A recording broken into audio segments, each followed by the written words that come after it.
Good afternoon. Sa ngayon, di ba kanina tatanim ako ng bulak kung paano mag-ano ng pataba sa mga halaman. So ngayon, ayan nilupak na saging. Ayan, may isa pa. Bali tatlo lang kasi ako lang kakain, tatlo lang. Tapos lalagyan natin ng ganito. O dito ko lang inilagay sa di ba?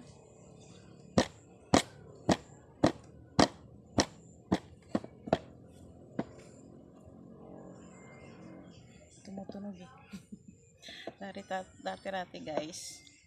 Noon, syempre sobrang paghihirap dati na kalain mo ba naman tapos pag naggaganito ako lalo na yung sabi ko dahan-dahan ka nakakaya sa kapitbahay, pero ngayon hindi na kasi nga mga tao ngayon dito madalang na lang gumawa ng ganito pagka yung masipag ka lang sa totoo lang, pero pagka hindi ka masipag, ayan, ilalagay na natin, diba, nyug. Pwede siyang lagyan ng nyug, pwede siyang lagyan ng sugar, pwede naman hindi, pero ako lalagyan ko talaga siya ng sugar. Yung mga anak ko kasi mahilig yung may sugar. Tapos timpla tayo kaagad ng kaping barako, diba?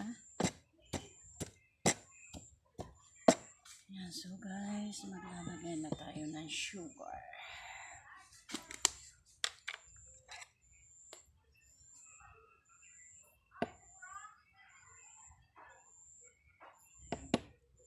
Tama na kasi masyadong matamis na, diba?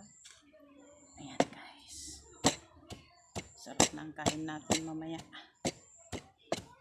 Sabi ng anak ko, magagawa ka na naman yan, nakakakain lang natin kasi bago lang kami kumain.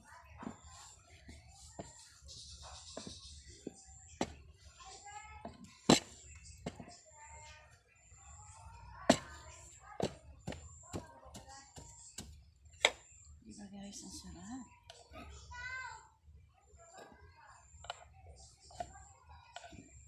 Kanina ba ako gustong gumawa nito, takam na takam ko, kaso nga ang dami ko pang ginagawa. Tapos ito ngayon natuloy ko na.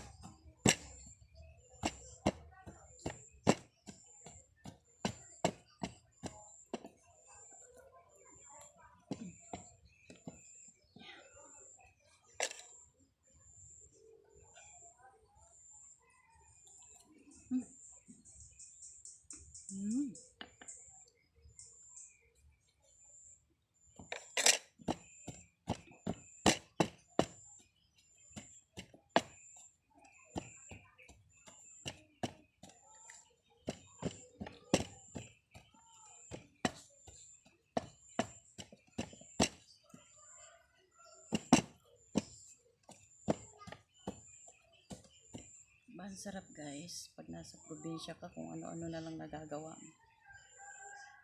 Saging, kukuha ka lang dyan sa may kaya pagka wala kang puno, pwede kang manghingi sa kapitbahay. Yan. Tapos nyug, pwede kang mamulot dyan sa kanyugan ng kapitbahay, diba? So bali ang bibilihin mo na lang guys is sugar. Diba guys? Sarap ng buhay sa probinsya.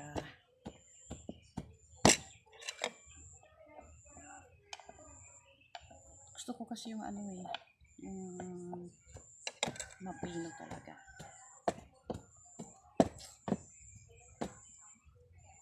So guys, parang hindi ko na yata patatagalin. So hanggang dito na lang. Bye bye for now. Love you all.